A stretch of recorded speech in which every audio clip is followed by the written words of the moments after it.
Hello all saints, the Lord be with you.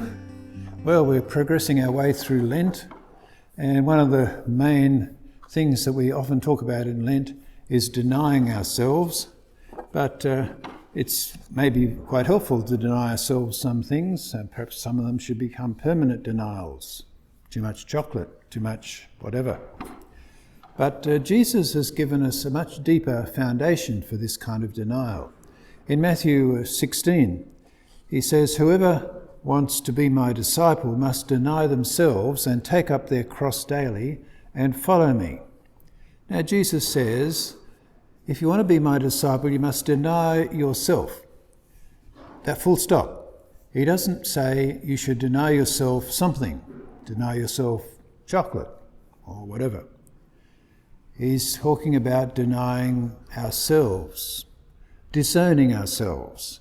A good way to understand what he means is to look at the story just before Jesus' arrest, because he talks to Peter in Matthew 26, and he says, "I tell you, this very night, before the rooster crows, you will deny me 3 times.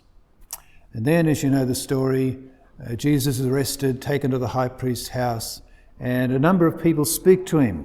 "You are with Jesus. You're one of them. You're from Galilee."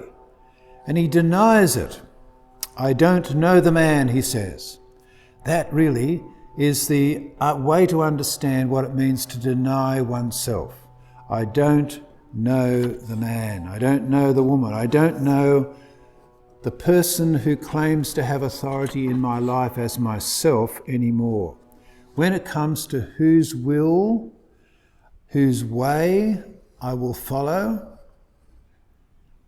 it's the choice of me or Jesus.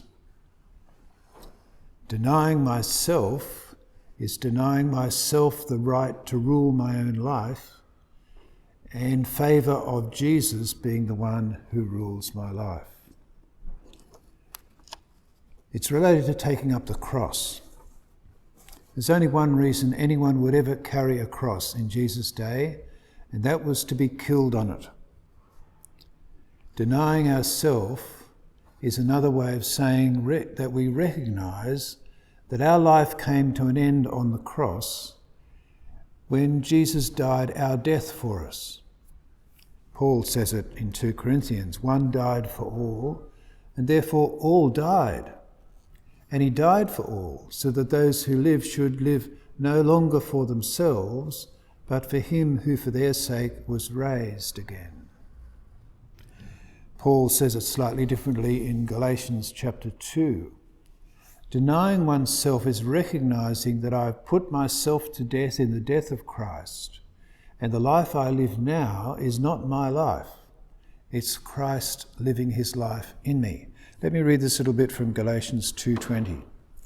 Paul says, "I have been crucified with Christ, and I no longer live, but Christ lives in me. The life I now live in the body, I live by faith in the Son of God, who loved me and gave himself for me." Denying myself means that.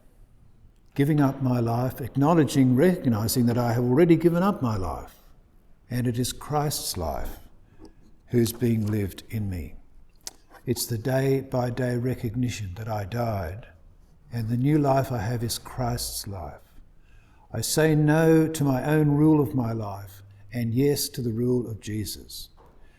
And that may well involve denying a whole lot of other things that mess up my life and distract me from following Jesus. But fundamentally, it's about me choosing against my own will in favour of the will of Jesus.